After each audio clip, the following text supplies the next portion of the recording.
Bonsoir. Quelle planète allons-nous laisser à nos enfants?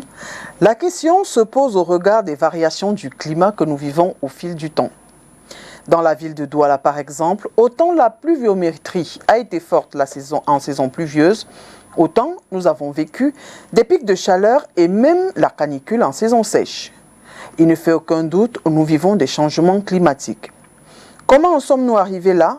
Quelle est notre responsabilité dans ce que nous subissons aujourd'hui? Comment envisager un avenir meilleur pour nous et pour les générations à venir? Voilà qui pourrait avoir inspiré l'Organisation météorologique mondiale. Elle va dans quelques jours célébrer son 150e sous le thème « L'avenir du temps, du climat et de l'eau à travers les générations ». Avant d'essayer de comprendre ce thème, il y a lieu de s'interroger sur l'efficacité de ces journées. Si, rendu à 150 ans, la situation ne semble pas aller en s'améliorant, surtout avec les effets les uns plus inquiétants que les autres, ne faut-il pas au finish changer de stratégie? Sinon, où se situe le goulot d'étranglement pour démêler les chevaux ce soir? Notre invité est le chef service de météorologie à la délégation régionale des transports pour le littoral. Serge Mpele-Onana est assis ce soir dans le fauteuil rouge. Bonsoir et merci d'avoir accepté notre invitation. Bonsoir Madame Donkin-Oriane, merci également de nous avoir invités et merci, nous profitons également pour remercier notre hiérarchie, Madame le délégué régional des transports du littoral, Madame Gatounou, Rose Nancy, épouse Aboudi, qui a bien voulu nous autoriser à participer à cet exercice très important. Attention, peut-être que... Bon, on va y aller rapidement. Dites-nous, vous êtes le spécialiste, hein, nous sommes... c'est quelle saison? Quelle est la saison que nous vivons en ce moment dans la ville de Douala? Nous sommes à la mi-mars. En spécialiste, quelle est la saison et est-ce que le temps qu'il fait correspond à cette saison-là?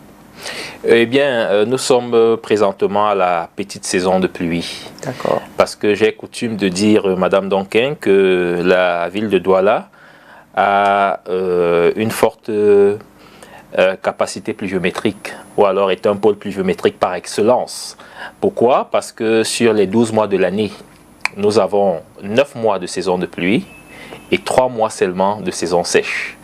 Et sur les 9 mois de saison de pluie, nous avons une courte saison de pluie qui va de mars en mai et la grande saison de pluie qui va de juin en octobre.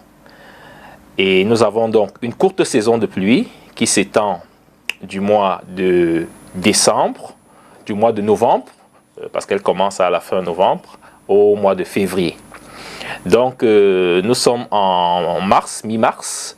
Cela correspond à la courte saison de pluie et le temps qu'il fait correspond effectivement à cette courte saison parce que vous avez constaté qu'il y a un retour de pluie, n'est-ce pas, depuis quelques jours. Et puis les fortes chaleurs qui ont été décriées il y a peu, c'était du fait qu'on était à la période la plus chaude de la ville, c'est-à-dire au mois de février, qui est le mois le plus chaud de la ville. À l'opposé du mois d'août, qui est le mois le plus froid, c'est-à-dire le mois où on enregistre le maximum de précipitations dans la ville de Douala. Donc nous sommes en courte saison de pluie, à la petite saison de pluie si vous voulez. D'accord, donc les quelques pluies là c'est tout à fait normal. C'est normal. Alors au regard de la pluviométrie que nous avons connue en saison pluvieuse l'année dernière, est-ce qu'on devrait s'attendre à avoir autant à la prochaine saison, je veux dire la grande, hein, pas la petite, est-ce qu'on devrait s'attendre à avoir autant de précipitations? Ok, ça va dépendre. Vous savez que en matière de prévision météorologique, il y a deux types de prévisions. Il y a les prévisions du temps, c'est-à-dire celles qui renseignent sur l'instant T, le temps qu'il fait à l'instant où nous parlons. Et puis maintenant, il y a ce que nous appelons les prévisions saisonnières ou alors climatologiques, c'est-à-dire des prévisions qui s'étendent dans le temps ou la durée. Et à ce niveau-là, nous avons des prévisions saisonnières, nous avons des prévisions annuelles, nous avons des prévisions décennales, n'est-ce pas? Et ainsi de suite. Donc, ce sont des prévisions qui renseignent sur le temps dans la durée. Et votre question donc obéit à ce dernier cliché, qui est comment vont se présenter les prochains mois n'est-ce pas, en matière de pluviométrie dans la ville de Douala. Je dois dire que cette prévision, ce bulletin saisonnier, qui devrait donc renseigner sur cette longue période de pluie, n'est pas encore disponible à notre niveau, n'est-ce pas? Donc je ne peux pas me prononcer sur l'état de la situation climatologique dans ces prochaines semaines. Mais dès que nous les aurons, nous serons ravis de les mettre à la disposition de STV Télévision. Surtout que ça reste des prévisions. Alors, dites-nous, il est connu de tous, il fait chaud dans le littoral. On sait qu'il fait chaud à Douala, mais cette année, les plaintes se sont véritablement fait entendre. Beaucoup de personnes disaient « Ah, il fait très chaud ». Surtout que on a annoncé qui des pics de chaleur, qui des moments de canicule. Très souvent, les mamans nous disaient ah, « Comme il fait beaucoup chaud là, la pluie aussi sera très forte ». Est-ce que c'est le cas? Sinon, est-ce qu'on doit rejoindre la question précédente, c'est-à-dire que rien n'est fixé jusqu'à présent? Non, comme je l'ai dit tantôt, ces derniers temps, d'après nos données techniques, il n'y a pas eu d'événements spectaculaires comme on l'a observé les années antérieures. C'est-à-dire qu'on est resté dans le chemin traditionnel. Les pluies qui sont en train de se manifester sont normales. Les canicules ou les fortes chaleurs qui ont été enregistrées lors des mois précédents, en l'occurrence le mois de février, comme je l'ai dit, correspondent à la réalité climatique de la région en général et de la ville de Douala en particulier. Maintenant, n'oubliez pas que nous sommes dans un contexte de changement climatique où il peut arriver des phénomènes inhabituels ou alors qui n'entrent pas dans le schéma classique de la ville de Douala et de la région du littoral. Lorsque cela doit survenir, les services compétents du ministère des Transports donnent l'alerte à travers divers produits météorologiques et climatologiques. Il suffit simplement d'en être conscient et d'en prendre connaissance pour éviter d'être surpris. Parce que l'objectif du ministère des Transports en matière de météorologie, c'est de rendre l'information à la portée de tous, de manière à ce que le temps ne soit plus un mystère, Madame Donkin, que le temps ne soit plus un aléa, mais qu'il puisse être à la disposition du citoyen lambda pour permettre à celui-ci d'adapter ses activités en fonction du temps, du climat, mais permettre aussi aux opérateurs économiques, puisqu'on est dans une ville économique, de pouvoir également investir de manière rassurante pour générer le maximum de gains possibles, n'est-ce pas, sans subir les méfaits de ce dérèglement climatique, pour permettre aussi aux autorités qui ont la responsabilité de la protection des vies et des biens, de prendre en compte également ce facteur climatique et météorologique au service du développement socio-économique. Alors, vous avez parlé du changement climatique. Je voudrais comprendre, quand on parle de changement climatique, il y a la faute des hommes, sauf si je me trompe. Tout à fait. Alors, si c'est la faute des hommes, donc de la démographie, de l'industrialisation, est-ce que nous ne sommes pas en train de vouloir une chose et son contraire? Et est-ce que ce changement climatique-là n'est pas normal quelque part? On a eu les dinosaures à une certaine époque. Les temps ont changé, ils ont disparu. Est-ce que nous ne sommes pas juste dans le cycle normal de la vie? Sinon, comment vouloir être une société développée et se dire encore non, vous polluez trop, il faut rentrer à l'âge de la pierre taillée? Comment s'en sortir? Eh bien, votre question est très pertinente, Madame Donkin, parce qu'elle fait appel à ce qu'on appelle aujourd'hui l'éco-développement. C'est-à-dire, et c'est d'ailleurs la thématique de cette journée météorologique mondiale que nous allons célébrer le 23 mars prochain, dans le cadre de la région du littoral, mais aussi au niveau national, à travers la direction de la météorologie nationale du ministère des Transports, où le thème, je vous le rappelle déjà, c'est l'avenir du temps, du climat et de l'eau à travers les générations. Donc c'est un thème justement qui questionne le facteur météorologique en rapport avec les préoccupations du développement et surtout du développement durable. Parce que figurez-vous, Madame Donquin, qu'à un moment donné, on a réduit le développement à sa simple composante industrielle et économique. Et cela s'est vécu pendant la période dite des 30 Glorieuses, vous vous en souvenez, qui s'étale de 1945 à 1975, et puis même au début des années 80, pour ce qui concerne les économies africaines, le Cameroun en particulier, où nous étions dans l'ère de la consommation de masse, où l'économie avait toutes les caractéristiques, n'est-ce pas, qui renseignent sur le bien-être, avec une forte demande satisfaite sur le plan des services publics, des services sociaux, où justement nos parents nous disent qu'ils étaient boursiers. Lorsque vous aviez le bac, c'était suffisant pour gagner et pour regarder l'avenir avec assurance. Les soins de santé étaient accessibles, les salaires étaient consistants. Au niveau des pays industrialisés, c'était la grande révolution avec des investissements croissants dans les domaines des transports, de l'énergie. Vraiment, c'était la vie telle qu'on rêve. Mais on oubliait dans ces composantes, Madame Donquin, le facteur environnemental. C'est-à-dire qu'on oubliait qu'on est en train de détruire l'environnement, on est en train de consommer ce qui n'est pas forcément inépuisable, ce qui peut finir à un moment donné. On est en train de porter atteinte, n'est-ce pas, à la couche d'ozone, c'est-à-dire à l'atmosphère, avec des dégâts qui nous rattrapent aujourd'hui d'une manière assez inquiétante.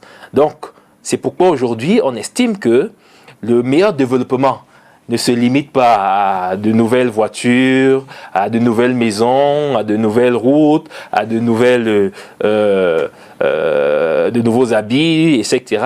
Mais le meilleur développement, c'est celui qui se fait en prenant en compte la composante environnementale. C'est-à-dire que le développement économique qui ne compromet pas l'environnement et les générations futures. C'est ce type de développement qui est mis en avant dans le cadre de la journée météorologie mondiale, mais aussi dans toutes les grandes politiques de développement aujourd'hui. Vous allez vous rendre compte qu'elles prennent en compte la composante environnementale, mais surtout la composante climatique. Parce que le climat, c'est le véritable enjeu d'aujourd'hui et de demain. Quelle planète, vous l'avez dit dans votre introduction, comptons-nous laisser à nos enfants, à nos petits-enfants, à nos arrière-petits-enfants? C'est tout l'enjeu d'aujourd'hui. Et il ne suffit plus simplement de produire des voitures, de produire des vêtements, de produire ci ou ça. Il suffit de produire, n'est-ce pas, ce qui est durable, c'est-à-dire ce qui ne compromet pas l'environnement et ce qui ne met donc pas en mal l'éco-développement, qui est le développement socio-économique qui prend en compte l'environnement, qui prend en compte la protection de notre planète, n'est-ce pas, pour hériter à la génération à venir, déjà à la génération présente, mais aussi à la génération à venir, n'est-ce pas, un développement propre, si vous voulez, c'est-à-dire un développement propre. Parce que cette pollution dont nous décrions aujourd'hui, elle a décollé avec l'industrie automobile, oui, avec l'industrie nucléaire, avec l'industrie chimique, avec l'industrie dans toute c'est-à-dire de manière dans tous les volets, et ça s'est accompagné, paradoxalement, dans un autre plan, n'est-ce pas, des maladies, notamment des maladies respiratoires, n'est-ce pas, qui affectent la santé des gens. Elle s'est accompagnée de beaucoup d'autres dégâts, au passage, qui nous rattrapent donc aujourd'hui. Ça a tout l'air d'un slogan politique. Pas du tout. On se rend bien compte que cette affaire de changement climatique, les batailles autour, on a l'impression qu'aujourd'hui, pour gagner certaines personnes, pour conquérir l'électorat à gauche ou à droite, il faut commencer à parler environnement. D'où ma question de tout à l'heure. Bon, bref, je l'ai dit en introduction, sur le terrain, on a du mal à ressentir les effets de cette longue bataille. Tout ce que vous décrivez, c'est beau, mais j'ai l'impression que c'est juste dans les bureaux on ne voit pas vraiment cela sur le terrain, tout au moins au Cameroun. Peut-être dans les pays développés et autres, pas que nous ne soyons pas, mais où c'est un peu plus d'actualité, on le voit au quotidien. Mais chez nous, ici à Douala, tout ce que vous avez dit là, ici à Douala, on voit ça comment? On voit ça où? Ok, ça se voit parce que en tant que responsable du service de la météorologie du littoral, je suis au contact des populations. Je suis d'abord au contact des autorités parce que vous savez que tout part d'abord de l'initiative sur le plan de la décision. Et je ne pense pas qu'il s'agit d'un slogan, Madame Donkin. Pas du tout. S'il s'agissait d'un slogan il y a 20, 30 ans, aujourd'hui, la problématique du climat n'est plus une option. J'aime à le dire, mais plutôt une obligation. C'est-à-dire qu'on n'a plus le choix. On n'a plus le choix. Vous vous rendez compte que aujourd'hui, même l'enfant vous dit à la maison que vraiment, papa, je n'arrive plus à supporter cette chaleur. Vraiment, il faut qu'il y ait le climatiseur à la maison. Vous vous retrouvez dans votre véhicule, dans la ville de Douala, que je comprends, qu'on commence à bien connaître. Vous ne pouvez pas vous en sortir si vous n'avez pas un climatiseur dans la voiture. Le jour où le climatiseur est en panne, c'est une urgence. Il faut le rétablir. Parce que conduire sans climatiseur, ça devient insupportable. Vous construisez votre maison, n'est-ce pas? Vous ne prenez pas en compte, n'est-ce pas, cette donnée-là? C'est un sérieux problème. Donc, au niveau des autorités, pour ce qui est de la région du littoral, il y a une véritable volonté de faire bouger les lignes pour que la ville de Douala, qui est en proie à des phénomènes météorologiques extrêmes, sur lesquels nous allons d'ailleurs revenir dans le cadre de cette journée mondiale de la météorologie, dont je vais vous donner plus de détails tout à l'heure, on va prendre en considération. Les autorités ont mis en place ce qu'on appelle une cellule de veille anti-inondation, Madame Donkin, qui est présidée par le gouverneur de la région du littoral, M. Samuel Dieudonné Ivahadibois, pour anticiper sur les problèmes d'inondation, mais aussi sur les autres phénomènes météorologiques extrêmes qui sévissent aussi dans la région du littoral, n'est-ce pas? Notamment, vous avez parlé des fortes chaleurs, n'est-ce pas, qui ont également leur corollaire de complications en matière sociale et économique. Il y a également des problèmes d'épidémie, n'est-ce pas, qui sont liés à ce contexte climatique. Donc, il y a une cellule de veille pour ce qui concerne les inondations qui est fonctionnelle et qui a pour objectif d'anticiper sur la survenance des catastrophes dans notre région. Il y a maintenant au niveau de la ville de Douala un centre, le centre d'application et de prévision climatologique de l'Afrique centrale, qui a été acquis de haute lutte par le Cameroun depuis 2015, depuis juin 2015, et qui fournit, n'est-ce pas, des prévisions météorologiques aux États membres, celles de la CEAC, mais qui assiste également les services hydrologiques et météorologiques nationaux, notamment la direction de la météorologie nationale, en matière de prévisions météorologiques, en matière d'alerte sur les phénomènes météorologiques extrêmes. Nous avons également, Madame Donkin, dans le même sens, dans la ville de Douala, un accord cadre avec la ville de Douala, la mairie de Douala, en matière d'assistance météorologique à la protection des biens et des personnes, dont la prévention des catastrophes et à la promotion du développement durable. Et ce partenariat fonctionne plutôt bien parce que grâce à ce partenariat aujourd'hui, nous avons des prévisions météorologiques qui sont adaptées à chaque arrondissement de la ville de Douala. Donc il ne s'agit plus de dire qu'il va pleuvoir par endroit. Non, il s'agit de préciser où il va pleuvoir, quand il va pleuvoir, n'est-ce pas, et quelles sont les dispositions, quels sont les risques encourus par les populations et quelles sont les dispositions à prendre pour y remédier. Maintenant, au niveau des populations elles-mêmes, nous ressentons, contrairement à une certaine époque, plus de volonté et plus d'attention sur les prévisions météorologiques et climatologiques que nous élaborons, parce que c'est de plus en plus facile de voir aujourd'hui quelqu'un qui vient vous dire qu'il a un deuil, qu'il va organiser le week-end et il voudrait avoir le temps qu'il fera pour organiser sereinement son événement. Même chose pour un futur marié. Même chose pour quelqu'un qui a une organisation festive à caractère promotionnel, n'est-ce pas, en plein air dans la ville de Douala, qui vient vous demander, mais monsieur le chef-service, quelles sont les dispositions que je dois prendre? Quel temps fera-t-il?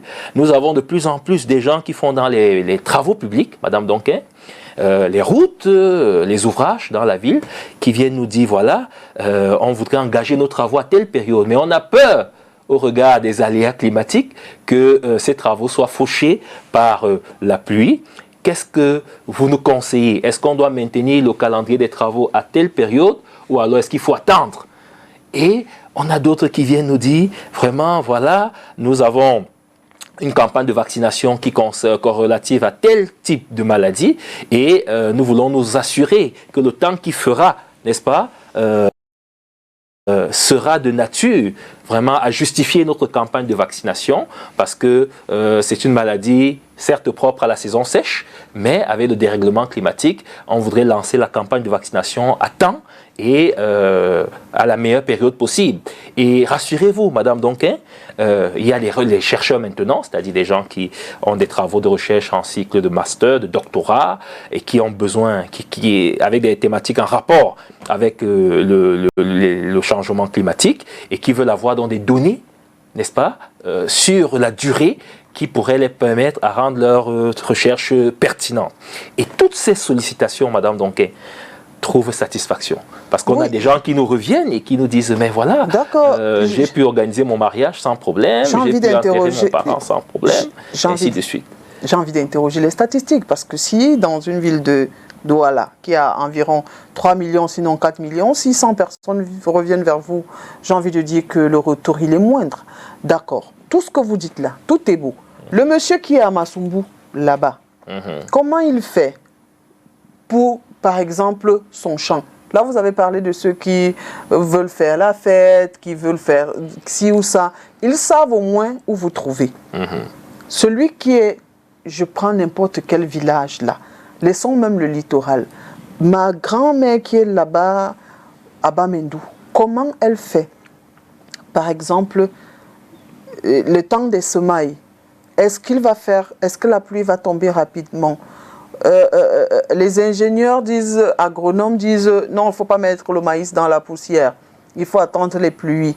Comment elle fait, sachant qu'elle a encore son calendrier, j'ai envie de dire, elle a son bulletin météo traditionnel, qu'elle respecte.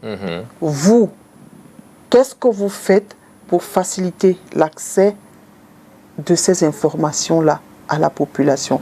Parce que tout dépend du civisme aussi. Il faut qu'on sache qu'il y a de ce que nous faisons qui détériore la couche d'ozone par exemple et qui a un impact sur le climat plus tard. Comment on fait pour avoir donc ces données-là? Comment on fait pour savoir? Le calendrier agricole, c'est très important pour avoir de bonnes récoltes. On l'a compris, la météo, c'est dans le quotidien de l'homme. Comment on fait donc pour avoir la bonne information à temps? D'où ma question de tout à l'heure. Est-ce qu'il ne faut pas refaire la stratégie? Les journées se multiplient, mais les résultats, ils ne sont pas conséquents. Est-ce qu'il ne faut pas refaire la stratégie? Ok, très pertinent. Alors, première chose, Madame Donquin, pour avoir la bonne information météorologique et climatologique, et même hydrologique, parce que le thème de la journée météorologie mondiale de cette année, on y reviendra, porte sur le temps qui renvoie à la météorologie, le climat qui renvoie à la climatologie et l'eau qui renvoie à l'hydrologie. Voilà. Et l'Organisation météorologique mondiale est l'instance spécialisée des Nations Unies qui fait autorité sur ces trois concepts-là, c'est-à-dire le temps, le climat et l'eau. On y reviendra tout à l'heure, on va rebondir tout à l'heure. Maintenant, la bonne information, il faut connaître la source, où la trouver. D'accord? Et où trouver la bonne information? C'est au ministère des Transports, à travers la direction de la météorologie nationale. Maintenant, tout n'est pas centralisé au niveau de la direction de la météorologie nationale. J'avais peur. D'accord? Nous avons des représentations régionales, dont je représente au niveau du littoral le service, la direction de la météorologie nationale. Maintenant, dans les départements, Madame Donquin, nous sommes également représentés. Nous avons ce qu'on appelle les stations météorologiques. Ces stations météorologiques ont à leur tête des chefs de station qui sont appelés à relier l'information que élabore la direction de la météorologie nationale au niveau du département. Et on a maintenant ce que nous appelons des chefs de poste climatologiques. C'est-à-dire qui viennent après les chefs de station pour également, n'est-ce pas, rendre l'information météorologique accessible. Et puis on a ce qu'on appelle les chefs de poste pluviométriques, n'est-ce pas, pour également assister les populations.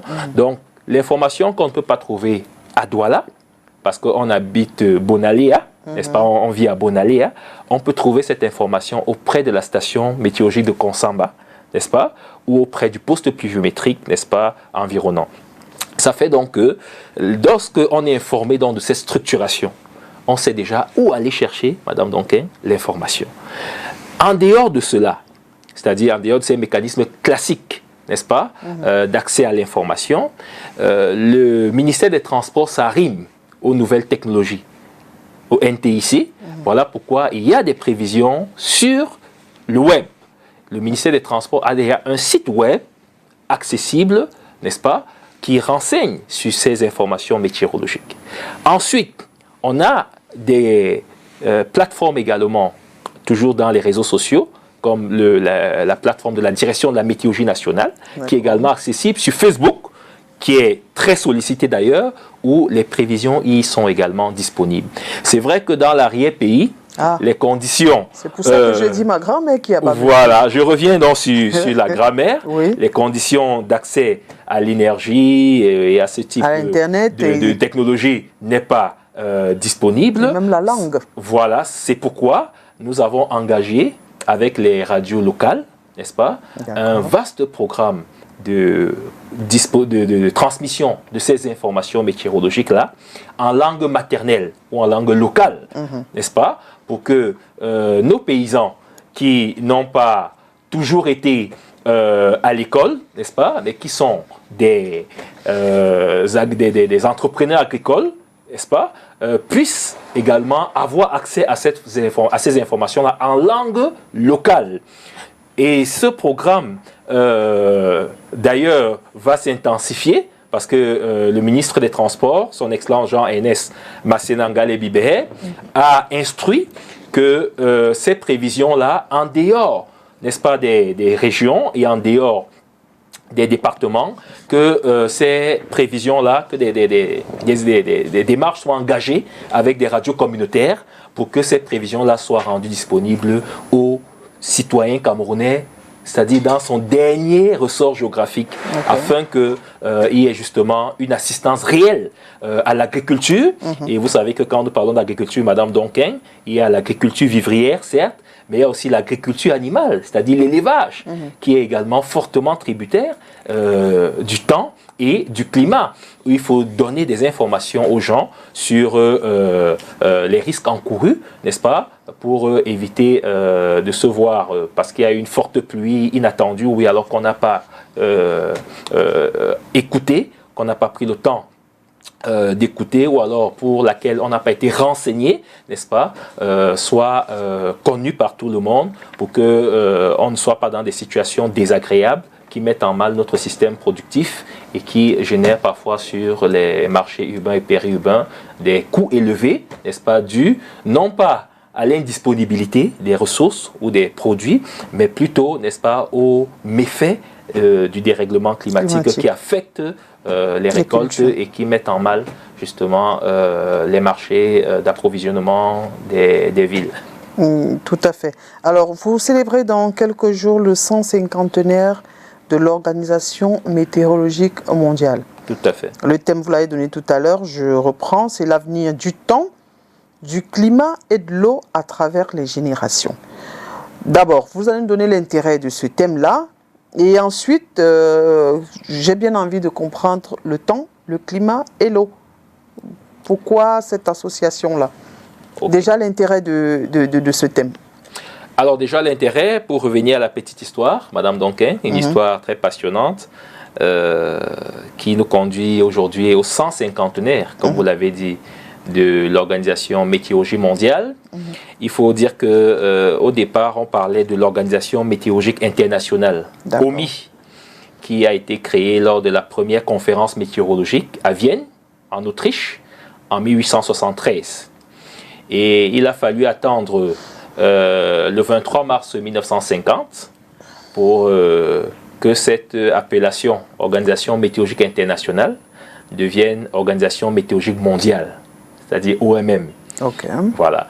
Et la journée météorologique mondiale qui se célèbre depuis le 23 mars 1971 commémore l'entrée en vigueur de la convention qui institue l'Organisation météorologique mondiale, c'est-à-dire celle de 1950. Sauf que quand on fait le décompte en 2023, on se rend compte que non seulement nous célébrons la 63e édition, c'est-à-dire depuis 1961, de la convention qui commémore donc l'instauration de l'Organisation météorologique mondiale, mais aussi les 150 ans de l'OMI, l'Organisation météorologique internationale, qui a été créée donc à la première convention météorologique de Vienne, en Autriche, en 1873. Donc c'est un double événement qui est fêté cette année, avec donc le thème, comme vous l'avez si bien rappelé, le temps, l'eau, le climat et l'eau à travers les générations. Je voudrais établir encore de manière très nette ici une différence entre le temps et le climat. Le temps renvoie, comme je l'ai indiqué tout à l'heure, à l'état de l'atmosphère à l'instant T et à un point donné, un point géographique donné. Le climat, par contre, renvoie, n'est-ce pas, à l'histoire du temps. C'est-à-dire, pour faire des prévisions saisonnières, revenant à votre question de tout à l'heure, relative à la prochaine saison de pluie, ce qu'il faut y attendre, pour faire des prévisions saisonnières, des prévisions annuelles, des prévisions décennales, ainsi de suite, il est bon d'avoir les prévisions antérieures. Parce que vous ne pouvez pas émettre des prévisions, n'est-ce pas, sur une variable que vous ne maîtrisez pas. C'est comme quelqu'un, pour prétendre dire que vous connaissez quelqu'un, c'est parce que vous l'avez côtoyé pendant longtemps, dans le passé.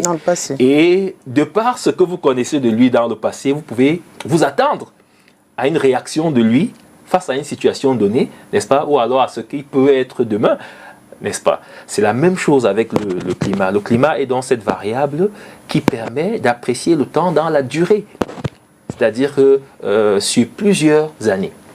C'est ça le climat.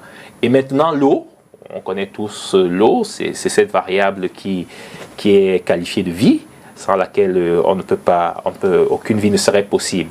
Alors ces trois composantes nous rappellent la célébration de la journée météorologique mondiale de 2012, qui avait pour thème les moteurs d'avenir, le temps, le climat et l'eau. Donc la journée météorologique mondiale 2023 a simplement inversé la forme du thème, mais on y est également. Alors, ces trois composantes sont fondamentales. Pourquoi? Parce que lorsque vous n'avez pas une bonne analyse du temps à l'instant T, vous n'aurez pas également une bonne analyse du temps sur la durée, c'est-à-dire au niveau climatique. Sur le climat. Sur le climat. Et cela a un impact sur la ressource en eau, Madame Donkin. Vous savez très bien que une bonne partie du potentiel hydrologique de la planète provient de la pluviométrie. Donc, si la pluviométrie est mal appréciée, n'est-ce pas, sur la durée, il est clair que les prévisions sur la durée également du potentiel hydrologique seront mal appréciées. Et cette ressource qui constitue la vie, on observe qu'au fil du temps, avec l'évolution climatique, est de plus en plus rare. Est de plus en plus rare. Parce que les cours d'eau sont desséchés, n'est-ce pas, ou asséchés si vous voulez. Il y a de plus en plus moins de cours d'eau, il y a de plus en plus des batailles dans nos villages, n'est-ce pas, pour avoir accès à de l'eau, pour nourrir son bétail, pour irriguer ses plantations, ainsi de suite. L'eau est d'ailleurs une source de guerre. Exactement. Pourtant, si on a une bonne programmation météorologique et climatologique, on pourrait également faire une bonne programmation hydrologique et donc prévenir, n'est-ce pas, pour les générations présentes, mais aussi les générations futures, n'est-ce pas, l'accès aux ressources hydrologiques, l'accès à l'eau potable, qui est de la vie et qui garantit aussi, comme vous le savez, le potentiel énergétique Vous savez que les barrages sont alimentés par de l'eau. Et de plus en plus, les dégâts énergétiques naissent aussi de cette rareté de la composante eau. Donc voilà un peu pourquoi ces trois concepts vont de pair et déterminent de manière assez claire et significative l'avenir de notre planète. D'accord. Alors qu'est-ce qui est prévu déjà au Cameroun et spécifiquement dans la ville de Douala pour célébrer ce double événement pour vous? Eh bien, au niveau du service météorologie national, il y a certainement beaucoup de choses qui sont faites. Nous allons nous limiter à notre ressort de compétences, qui est la région du littoral. Mais il faut déjà rappeler, Madame Donkin, que comme de tradition, le ministre en charge de la météorologie, son Excellence Jean-Ernest Massé-Nangalé Bibéhe, fait un message, ou alors s'adresse, n'est-ce pas, chaque journée météorologique mondiale, à l'occasion de la commémoration de chaque journée météorologique mondiale, s'adresse justement aux populations, aux autorités, et dans son discours, prend le temps de présenter d'une manière assez claire l'enjeu de cette journée pour la planète, mais aussi pour le Cameroun, et prend également la peine de rappeler les états de service, c'est-à-dire les acquis que nous avons jusqu'ici, Madame Donkin, dans ce domaine stratégique du développement et de l'avenir de nos populations. Il faut également rappeler que, toujours dans son message de circonstance, le ministre des Transports rappelle toujours, Madame Donkin, que tout est fait pour que ces prévisions soient accessibles au plus grand nombre, pour qu'il y ait une vulgarisation de ces prévisions. Maintenant, pour ce qui est du programme des activités, nous allons entamer dès le mardi 21 octobre une visite. Mars. Oui. 21 mars, autant pour moi, je vous en prie, le 21 mars 2023, c'est-à-dire mardi prochain, une visite de la station météo d'aérodrome de la SECNA, qu'on appelle la P30.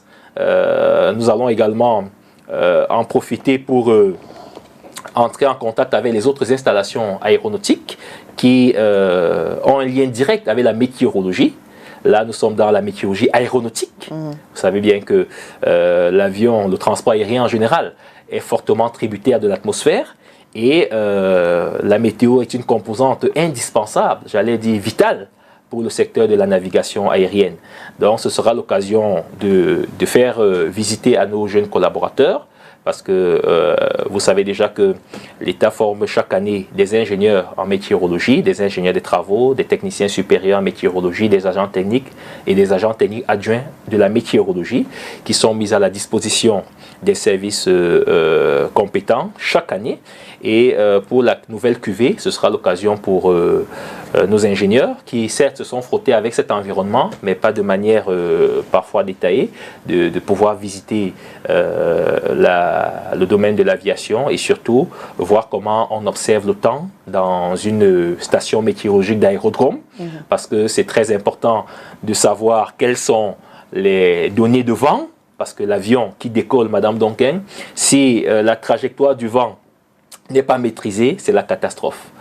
Donc, aussi bien dans les opérations de décollage, de transport en altitude et puis d'atterrissage. La composante pluviométrique est également très importante. La composante justement liée aux températures également est également importante, parce qu'il faut également renseigner sur les conditions de confort des passagers pendant le vol. Et puis, chaque fois que vous atterrissez dans un aéroport, il y a une information qui vous renseigne sur la température qu'il fait dans le pays d'accueil. C'est le service de la météorologie de la SECNA, n'est-ce pas, qui est responsable de cette activité-là. Donc, ce sera l'occasion de s'imprégner le plus largement possible des réalités de la météorologie aéronautique. Ensuite, nous aurons le mercredi 22 mars 2023 une visite de travail à la communauté urbaine de Douala, justement dans le cadre de l'accord cadre qui nous lie, pour essayer un peu de faire une évaluation de cet accord cadre, voir si les objectifs définis sont atteints, sinon comment améliorer au plus grand bonheur des opérateurs économiques et des populations de la ville de Douala. Donc il s'agira donc de travailler comme nous le faisons ensemble, avec la communauté urbaine de Douala sur justement les composantes météorologiques, climatologiques et hydrologiques. Ensuite, le grand jour, c'est-à-dire jeudi, le 23 mars 2023, nous aurons une conférence débat qui sera organisée au Centre d'application et de prévision climatologique de l'Afrique centrale, juste derrière nos services à Bonanjo. Et cette conférence débat sera ouverte par Madame le délégué régional des transports du littoral. Et nous aurons 3 exposés phares. Le premier exposé portera sur les produits météorologiques, climatologiques, n'est-ce pas, agrométéorologiques, que la direction de la météorologie nationale met à la disposition du public pour promouvoir leurs activités, pour se mettre à l'abri des méfaits du changement climatique, donc pour mieux s'adapter, et surtout également pour les décideurs en matière de prévention. Ensuite, nous aurons un exposé de la SECNA qui reviendra bien entendu sur les projections de la météorologie dans le domaine de l'aéronautique, n'est-ce pas? Et puis nous aurons un exposé de la CUD qui nous présentera bien entendu l'avenir climatique de la ville de Douala. Dans 20 ans, 30 ans, que sera Douala en matière de météorologie, en matière de climatologie, en matière d'hydrologie? On aura le temps. Et comment on anticipe aujourd'hui? Et enfin, permettez-moi d'atterrir, Madame Duncan, nous aurons l'exposé également du Centre des applications et des prévisions climatologiques de l'Afrique centrale, au sujet également des projections à venir en matière de temps, de climat et d'eau. Les dates sont connues donc, et les lieux. Donc, intéressés, on ira de ce côté-là, parce que vous ne pouvez pas tout détailler. D'accord, Vision, pardon, Estivier d'ailleurs invité à nous aider à relayer ces informations auprès du grand public. C'est jeudi prochain, on mettra ça dans l'agenda. Alors, avant d'arriver dans cette journée, dans cette semaine fort chargée, j'imagine que nous sommes à la 63e journée. Est-ce que le bilan de la 62e est satisfaisant? Qu'est-ce qui avait été proposé ou alors prévu? Qu'est-ce qui a été fait? Sinon, est-ce que vous êtes satisfait? Est-ce qu'il y a eu évolution entre la 62e et la 63e, tout au moins dans le littoral? Oui, les évolutions sont appréciables, même si ce n'est pas parfait, bien sûr. Nous avons beaucoup avancé parce que la grande recommandation de la dernière édition reposait sur la mise en place d'une plateforme multisectorielle, parce que, comme aime à le dire le chef de l'État, à menace globale, riposte globale. Donc la menace climatique est une menace globale et elle n'est pas que l'affaire du ministère des Transports. Multisectorielle, quels sont les autres? Quels sont les autres acteurs? Nous avons déjà nos partenaires traditionnels, la CUD, la SECNA, bien entendu le CAPC-AC. Maintenant, nous avons les administrations partenaires également, le ministère de l'Eau et de l'Énergie. Je dois d'ailleurs vous rappeler que la journée mondiale de l'eau se célèbre à la veille de la journée mondiale de la météorologie, c'est-à-dire le 22 mars de chaque année. Souvent, on a d'ailleurs jumelé les deux journées. Et vous voyez bien que dans le thème, l'eau y figure. Il y a le ministère de l'Environnement, de la Protection de la Nature et du Développement durable. Il y a le ministère de l'Agriculture, à travers sa délégation régionale, bien sûr, puisque nous travaillons ensemble, d'une manière étroite. Chaque mois, nous fournissons des données agrométéorologiques au ministère de l'Agriculture, à travers la délégation régionale de l'Agriculture et du Développement durable du littoral. Nous travaillons également avec d'autres partenaires, notamment l'Institut national de la statistique, parce que les données météorologiques aujourd'hui sont indispensables dans la prise de décision, quel qu'en soit le secteur d'activité dans lequel vous vous trouvez. Donc, nous avons à fournir régulièrement également des données statistiques à l'INS, n'est-ce pas, qui fait autorité en matière de statistiques au niveau national. Nous avons bien entendu la direction de la protection civile, au niveau de la région du littoral, qui est un partenaire très très important, Madame Duncan, dans la prévention des catastrophes. Pourquoi? Parce que la météo n'a pas vocation à, une fois qu'elle a donné l'alerte, d'aller prendre des mesures matérielles et logistiques sur le terrain. Il revient à la direction de la protection civile de prendre le relais. Donc c'est un travail d'équipe. Nous avons également à côté de cela, bien entendu, les autorités locales qui devraient faire partie de cette plateforme, notamment la région, le département également, mais aussi d'autres partenaires comme les partenaires sociaux, c'est-à-dire les syndicats, dans les secteurs de l'agriculture, de l'énergie, de l'eau, avec lesquels nous travaillons également, ainsi que les comités de vigilance, Madame Donquin, dans chaque département de notre région, qui ont également un relais très important sur le terrain. Donc c'est vraiment une plateforme très riche, mais dont on attend la formalisation. Nous avons déjà soumis le projet à la hiérarchie. Nous attendons maintenant qu'elle soit formalisée et que nous puissions lancer nos activités, parce que une fois que ce sera le cas, on va davantage percevoir, n'est-ce pas, l'impact de ce que nous faisons. Parce que nous ne pouvons pas nous juger nous-mêmes. C'est le retour que nous avons des populations, des usagers qui nous sollicitent, le retour que nous avons du ministère de l'Agriculture qui nous dit, bon voilà, votre bulletin agricole a marché ou il n'a pas marché, ou il a marché à moitié, voilà ce qu'on peut faire pour que vous puissiez l'améliorer pour le plus grand bien des paysans et de l'agriculture de notre pays. Le ministère justement qui s'occupe de l'élevage doit pouvoir nous dire également que votre bulletin d'alerte, n'est-ce pas, sur l'élevage a produit tel impact sur l'activité.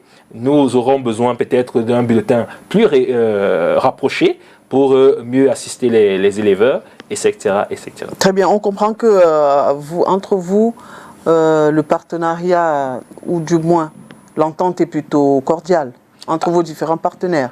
Absolument. Chacun sait ce qu'il doit faire. La météo au centre, parce que c'est elle qui doit rendre l'information disponible à tous ces secteurs d'activité-là. Maintenant, les secteurs d'activité, en même temps qu'ils émettent leurs besoins, ils peuvent également émettre leur avis sur l'application de ces bulletins-là, de ces produits météorologiques et climatologiques. Et ensemble, on voit comment les améliorer pour le plus grand bien de notre économie et de nos populations. Alors, quels sont les défis pour le littoral que cette journée vous impose? Ça, c'est le premier volet. Qu'est-ce que vous faites, vous, le service météo, vous avez parlé tout à l'heure de la protection civile, pour prévenir dans les catastrophes naturelles dans le littoral, et aussi permettre aux populations donc, de se préparer, de s'adapter et de se préparer à ces catastrophes-là? Eh bien, conformément à l'organigramme, le service régional de la météorologie de la délégation régionale des transports du littoral a pour objectif premier la fourniture régulière des informations météorologiques sur l'ensemble de la région. Ensuite, nous avons une deuxième mission, pas moins importante, celle de l'inspection des stations météorologiques relevant de notre ressort de compétences. Okay. Et enfin, une troisième mission, non moins importante non plus, celle de la coopération avec les autres fournisseurs et utilisateurs des informations météorologiques de la région. Alors, votre question fait davantage appel aux deux premières missions, c'est-à-dire la fourniture des informations météorologiques. À ce niveau-là, j'ai parlé du partenariat avec la CUD, avec les sectoriels, avec nos différentes stations sur le terrain. Nous allons aller plus loin. Nous comptons rendre public les prévisions météorologiques dans plusieurs canaux médiatiques. D'ailleurs, STV en fait partie et dans notre liste. Nous souhaitons que l'information météorologique ne soit plus un tabou. Que cette information soit comme l'information relative l'information classique. Classique, c'est-à-dire qu'au journal que je mets chaque jour à 13h, à l'information que je suis à STV à 20h, et ainsi de suite, que cette information ne soit plus un tabou, qu'elle soit accessible au plus grand nombre et dans sa forme la plus simple possible et dans la langue correspondante. Voilà. Donc ça, c'est le grand défi que nous avons à mener, parce que le défi des inondations n'est plus pour nous un défi, parce que non seulement les poches d'inondation sont en train d'être réduites dans la ville de Douala, avec le travail que nous menons auprès de la communauté urbaine de Douala. En même temps, il y a moins de pertes en vies humaines, comme dans les années antérieures. Quand il y a une inondation, aujourd'hui, ce n'est plus un événement. Or, avant, on en parlait parce qu'il y avait non seulement des dégâts matériels, mais aussi des pertes en vies humaines. Mais aujourd'hui, il y a inondation, mais personne, dans les retours en tout cas que nous avons à notre niveau, on ne déplore pas de pertes en vies humaines. Les dégâts matériels même qui sont évoqués ne sont pas de grande ampleur. Pourquoi? Parce qu'il y a une information qui est véhiculée, et ça prouve aussi que cette information, nous ne prêchons plus dans le désert, Madame Donquin. ça veut dire que cette information est de plus en plus considérée. C'est-à-dire que les gens ne se surprennent plus en train de se lever dans la nuit par la pluie. Ils quittent plutôt là où ils sont en danger et ils vont se mettre à l'abri ailleurs. Vous voyez un peu, c'est pourquoi ces plaintes ne sont plus récurrentes, ou elles sont en perte de vitesse. Ça veut dire que nous avançons. Et puis maintenant, l'autre grand défi également, c'est la réhabilitation de nos stations météorologiques, Madame Donquin. Parce que s'il y a une chose qu'il faut reconnaître, c'est que les meilleurs pays en matière de prévision météorologique, c'est les pays où le réseau d'observation, quand je dis le réseau d'observation, c'est les infrastructures ou les installations météorologiques, qu'on appelle les stations météorologiques, n'est-ce pas? Ce réseau est tellement dense, il est moderne, il y a des observateurs, c'est-à-dire il y a la main-d'œuvre, n'est-ce pas, qui est non seulement bien formée, mais aussi bien motivée, n'est-ce pas? Et ça fait donc en sorte que, au niveau des prévisions, on ressent aussi plus de fiabilité, plus de crédibilité, plus d'efficacité. Or, ce qui se passe encore actuellement dans notre région, par exemple, au niveau du littoral, nous avons des stations qui nous fournissent plus des données pluviométriques. D'accord. À travers des postes pluviométriques acquis, mais les autres paramètres ne sont pas les moins importants, comme les températures, comme les données sur l'humidité, comme les données sur l'ensoleillement. C'est très important parce que on a besoin de tous ces paramètres-là pour fournir des informations complètes aux populations. Ouais. Donc à ce niveau-là, des rapports sont également faits à la hiérarchie et il y a des efforts aussi parce que l'année passée, nous avons réhabilité la station météorologique DDA. C'est vrai que c'était au niveau des bâtiments. On va aller au niveau de la station elle-même. Au niveau de Yabassi, c'est les mêmes enjeux, le même besoin. Au niveau de Konsamba, c'est la même chose. La seule station avec laquelle nous avons des données complètes et en temps réel et qui sont fiables, c'est la station d'aérodrome de la SECNA qui nous aide pour le département du Vouri, n'est-ce pas, où nous pouvons donc renseigner les populations sur leurs différents besoins. Parce que, dites-vous bien, Madame Donquin, qu'au-delà de la pluie, les gens ont d'autres préoccupations en matière de météorologique. C'est-à-dire qu'il y a eu une forte pluie, un orage, comme celui du 28 février, inattendu, n'est-ce pas? Quelqu'un se voit sa tôle s'envoler, ou un arbre s'abat sur son véhicule. Alors, il faut bien couvrir ce sinistre. Si vous êtes assuré, comment l'assureur a-t-il la preuve que ce sinistre est le fait de la nature? Sinon, il ne vous couvre pas. Si vous n'arrivez pas à démontrer que non, ma voiture a été endommagée parce qu'un arbre est tombé du fait de l'orage, ou alors ma tôle s'est envolée, ou bien ma boutique a brûlé parce que l'orage a entraîné un dysfonctionnement électrique qui a dégénéré en flamme, il faut maintenant justifier auprès de votre assureur, dans le cas où vous êtes assuré, que le sinistre est le fait d'un cas de force majeure, notamment un phénomène météorologique extrême.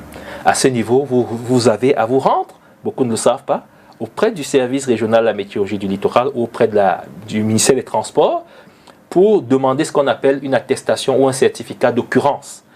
Qui veut dire quoi? La météo reconnaît que le 28 février, n'est-ce pas, il y a eu une pluie d'une nature dangereuse, accompagnée de vents d'une telle intensité, susceptible d'occasionner ce type de sinistre. Ce n'est qu'avec ce document que l'assureur peut vous prendre en charge ou alors peut réparer ou assumer le dommage. Alors, beaucoup de gens ne le savent pas. Vous voyez un peu. Donc, vous avez des chantiers à réaliser et parce que vous n'avez pas prévu des pluies en amont, vous n'avez pas anticipé comme nous le souhaitons, vous vous retrouvez en train de terminer un exercice sans avoir exécuté vos travaux ou votre marché. Pour avoir la preuve auprès de vos évaluateurs que les travaux n'ont pas pu arriver à terme parce que l'aléa climatique a joué son rôle, il faut bien que la météo confirme qu'effectivement, dans le calendrier pluviométrique de cette année, on a observé des pluies plus intenses à telle période qui ne peuvent pas justifier ou alors qui ne peuvent pas permettre l'exécution sereine des travaux de cette nature. Pour qu'auprès de votre maître d'ouvrage, n'est-ce pas, que vous ne soyez pas pénalisé, n'est-ce pas, parce que ça peut arriver déboucher sur des problématiques judiciaires, n'est-ce pas, ou alors engager même certains chefs de chantier auprès de la justice. Parfois, ça peut terminer en prison parce qu'on estime que vous avez détourné de l'argent, alors que non, vous n'avez pas pu réaliser un marché parce que, n'est-ce pas, la composante météorologique ou climatique ne l'a pas permis. Et à ce niveau, on doit donc vous justifier à travers donc, un document, ça peut être des données pluviométriques de la période, n'est-ce pas, pour justifier justement que vous ne pouviez pas évoluer ou alors réaliser cet ouvrage-là pendant ce moment-là. Conséquence dont vous devez comprendre que pour les travaux à venir, il faut venir consulter le calendrier climatique, n'est-ce pas, pour ne pas se faire surprendre sur le terrain. D'accord. Alors, on va aller au pas de course. Vous êtes également économiste des transports. À quoi est-ce que ça renvoie, l'économie des transports? Et dites-nous de quoi il s'agit exactement. Je suis très content et en même temps, Madame Donquin, c'est un peu nostalgique pour moi d'aborder ce volet parce que je me suis retrouvé dans la casquette de météorologue au point où vous avez un peu... j'oublie parfois que je suis d'abord un produit pur de l'économie et de l'économie des transports en particulier parce que j'ai un diplôme d'études supérieures spécialisées en économie des transports et logistique des échanges obtenu en 2007 à la faculté des sciences économiques et de gestion de l'université de Yaoundé 2 et en partenariat avec l'université Lumière Lyon 2 en France, à l'issue duquel j'ai été major de ma promotion, la toute première d'ailleurs. Et l'économie des transports, c'est la branche de l'économie qui s'intéresse au secteur des transports, pour parler simplement, qui s'intéresse au secteur des transports. C'est comme dans l'économie, vous avez d'autres spécialisations, comme l'économie industrielle, d'accord, l'économie industrielle, l'économie publique, l'économie durable, avec aujourd'hui la problématique du climat, n'est-ce pas? Donc, dans la spécialisation économie des transports, on s'intéresse à la place des transports dans l'économie. Comment les transports impactent-ils l'économie d'une manière générale? Justement, quel est l'impact donc de cette économie-là sur le développement territorial et plus loin sur l'environnement? Exactement. J'avais coutume, ou j'ai coutume, parce que je n'ai pas laissé cette casquette totalement. Je suis également consultant dans l'enseignement supérieur en matière d'économie des transports. Et j'aime bien faire cette comparaison, Madame Donquin, entre le poumon, l'un des organes stratégiques de notre organisme, et les transports. Je dis souvent à mes étudiants, les transports sont pour l'économie ce que le poumon est pour le corps humain. D'accord. Quel est le rôle de la fonction pulmonaire?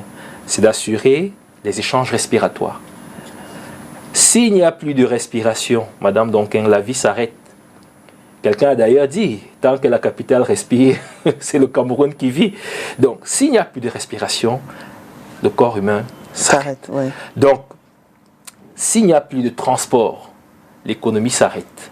Absolument. Puisqu'il n'y a plus d'échange. Il n'y a plus d'échange. S'il n'y a plus d'échange, il n'y a plus de création de richesse. S'il n'y a plus de création de richesse, il n'y a plus de redistribution des richesses. Et puis, ça s'arrête. La paralysie, merci, c'est la paralysie totale. Et dans cette philosophie donc de poumon de l'économie, le transport a un rôle central dans 4 grands objectifs de politique économique, qu'on m'a appris en macroéconomie. Le premier objectif, c'est la croissance.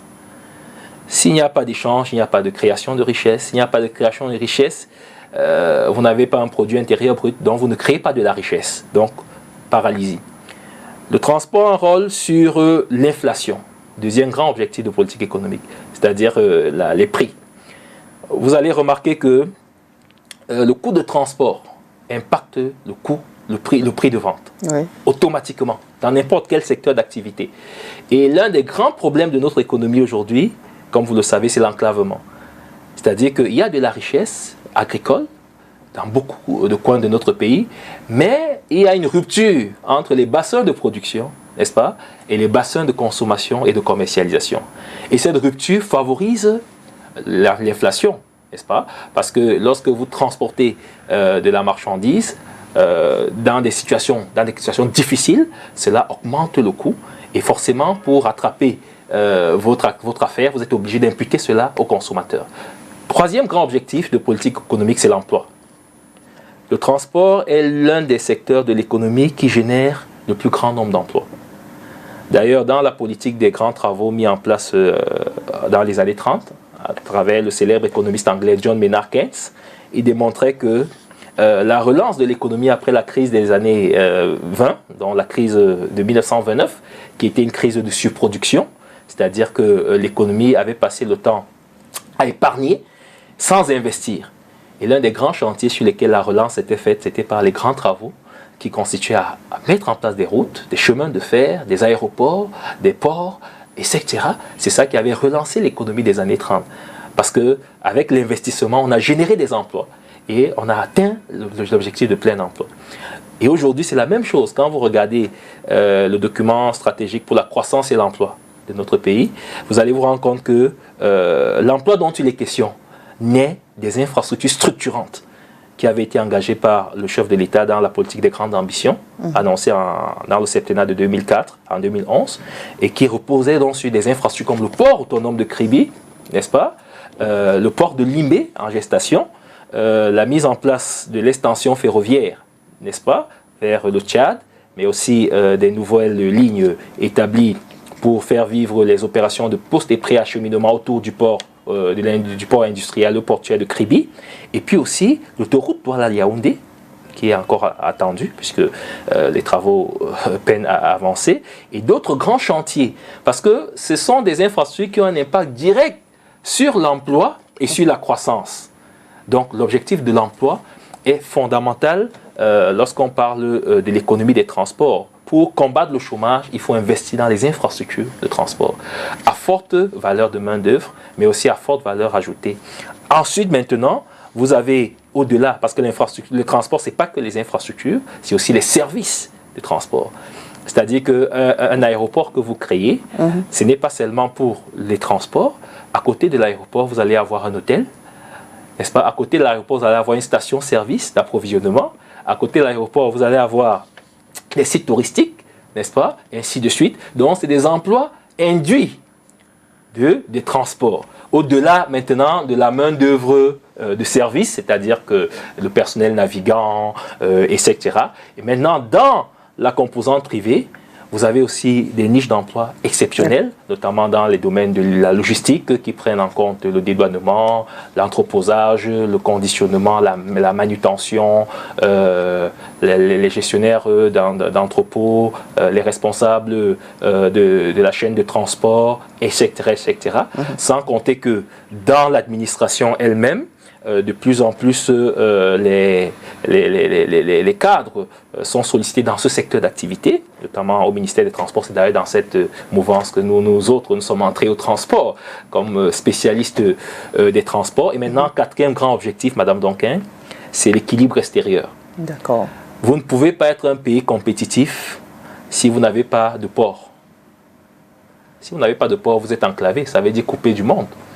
Puisque 90% des échanges extérieurs proviennent de la mer. Vous voyez?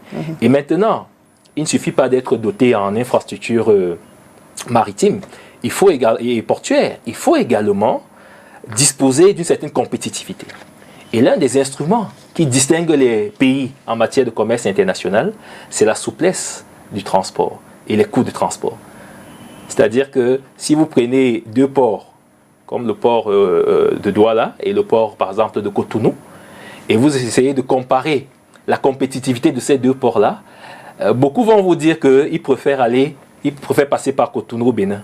Parce que non seulement le coût de transport est plus accessible, mais les coûts de passage portuaire, c'est-à-dire dédouanement, enlèvement, etc., sont plus longs.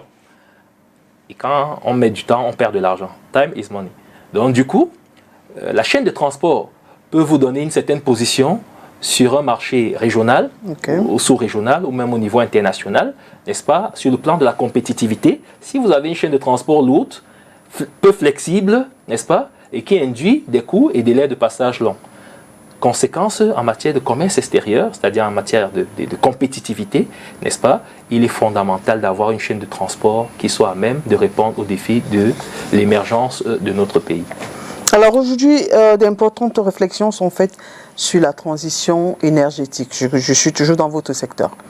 Alors l'évolution donc de la mobilité. Comment est-ce que vous illustrez l'évolution de la demande des transports entre d'ici 10 à 15 ans? Je crois que vous en parliez tout à l'heure avec la CUD. Exactement. Douala demain, dans le transport, demain, 10, 15 ans, 20 ans même, comment est-ce que vous vous entrevoyez cela? Eh bien, je voudrais déjà rassurer quand même que sur le plan maritime, des efforts sont faits pour rendre nos ports attractifs et compétitifs.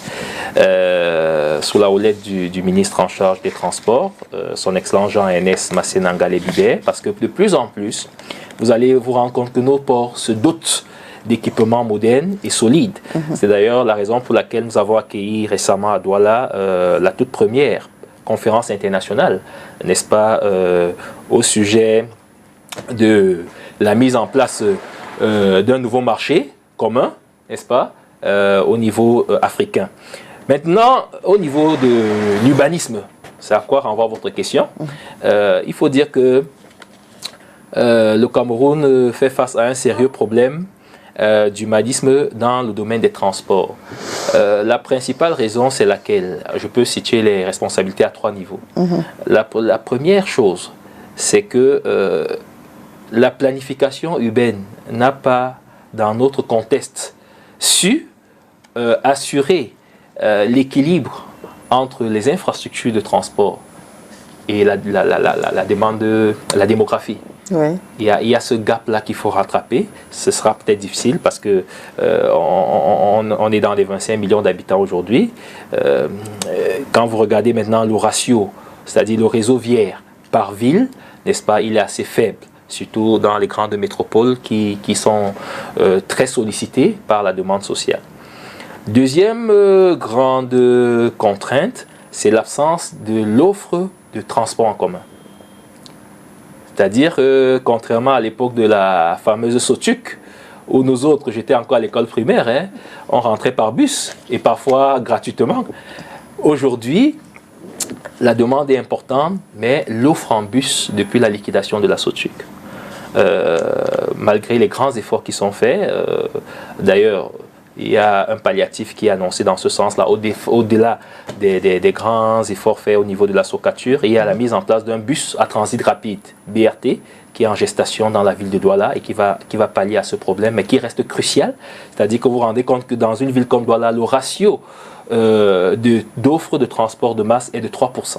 On espère que ça ne va pas rester en gestation, parce Voilà. qu'on se rappelle les tramways et beaucoup d'autres annonces qui ne sont jamais arrivées prises à en considération. Et puis il y a un dernier volet, Madame Donquin, c'est celui de la gestion de la mobilité. D'accord. C'est-à-dire qu'on démontre que même quand vous auriez les infrastructures de transport, quand vous auriez même les bus, les tramways et tout ce que vous voulez, n'est-ce pas? La démographie qui veut que la demande de transport augmente d'une manière très importante, surtout dans notre contexte africain, voudrait qu'à un moment donné, vous vous retrouvez dans la même case de départ. C'est-à-dire que vous avez des infrastructures, mais vous avez un trafic induit qui est né parce que l'infrastructure a été mise en place.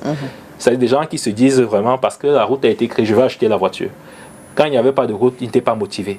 Vous voyez un peu. Donc il y a cette demande qui naît de l'infrastructure et qui fait qu'à un moment donné, aujourd'hui dans les grandes villes, vous allez vous demander pourquoi à Washington, pourquoi à Paris, pourquoi à Johannesburg, dans les grands pays, pourquoi il y a toujours de la congestion. Pourtant, il y a des infrastructures, pourtant il y a des transports de masse. Mais qu'est-ce qui fait problème? Ce qui fait problème, c'est que on apprend désormais à ne plus satisfaire la mobilité, mais à la gérer. Comment on la gère?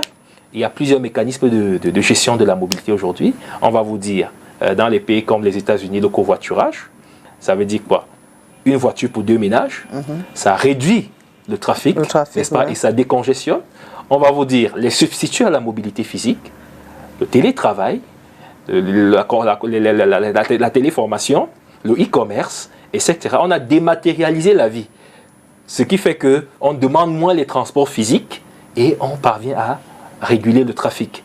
On va vous dire les péages. Ça veut dire quoi? Pour avoir accès à des zones à forte demande économique, sociale et industrielle d'une ville, on délimite, n'est-ce pas, la zone par des péages. Donc on sélectionne une catégorie de personnes qui entrent dans la ville, n'est-ce pas, et on rabat les autres dans des parkings appelés des parkings relais ou périphériques qui permettent à ceux qui veulent y aller de stationner dans ces parkings-là et prendre les transports de masse pour fluidifier les zones à forte concentration populaire. Merci, Monsieur Serge Peleonana. Je vous en Merci prie. pour toutes ces informations. On espère que la météo va rentrer de plus en plus dans notre quotidien, parce qu'on a bien compris, c'est important, tous les secteurs d'activité ont besoin de la météo, mais on espère aussi que vous allez nous faciliter la tâche, parce que Nous sommes à votre disposition, Madame. Si ça reste Duncan. dans vos bureaux, il est clair que non, pas du tout. Ça va pas nous atteindre. Nous voulons, et c'est la volonté du ministre Jean-Enes Massé-Nangalé-Bibé, nous voulons démystifier la météo. D'accord. Parce qu'en réalité, la météo est quotidienne, Madame Duncan. Le vêtement que vous avez porté ce matin, c'est parce qu'il y a un temps qui vous le demande. Bon, je n'ai pas pensé au temps avant de mettre mon vêtement. Bon, il faut le faire, parce que vous pouvez être surprise. La manière de dormir dans la nuit est fonction du temps qu'il fait. Votre attitude dans votre voiture est conditionnée par la fraîcheur ou alors la forte canicule qui peut conditionner même votre attitude au volant, parce qu'il y a le stress psychologique qui naît des températures élevées, n'est-ce pas? Le choix que vous allez faire au niveau même de votre alimentation, beaucoup ne le savent pas, pourtant il applique chaque jour, et fonction de la météorologie, parce que quand il fait trop froid, n'est-ce pas, on ne conseille pas de consommer chaud, par exemple. Vous comprenez? Voilà. Donc, c'est quelque chose de pratique et qui est indispensable pour notre vie. Si aujourd'hui il n'y a plus de soleil, s'il n'y a plus d'eau, s'il n'y a plus j'allais dire quoi, d'informations sur le temps, effectivement, il n'y a plus de vie. Parce que s'il n'y a plus de soleil, s'il n'y a plus d'eau, s'il n'y a plus de terre, n'est-ce pas? Ces cadeaux divins qui nous ont été gracieusement offerts par le bon Dieu, n'est-ce pas? La vie s'arrête. Donc la vie même, la météo, c'est la vie. Merci. Pour finir. Merci beaucoup et bon retour dans vos services. Merci infiniment. Mesdames et messieurs, merci à vous d'avoir été des nôtres et à jeudi prochain. Ok. Ah, j'imagine que je suis déjà en retard.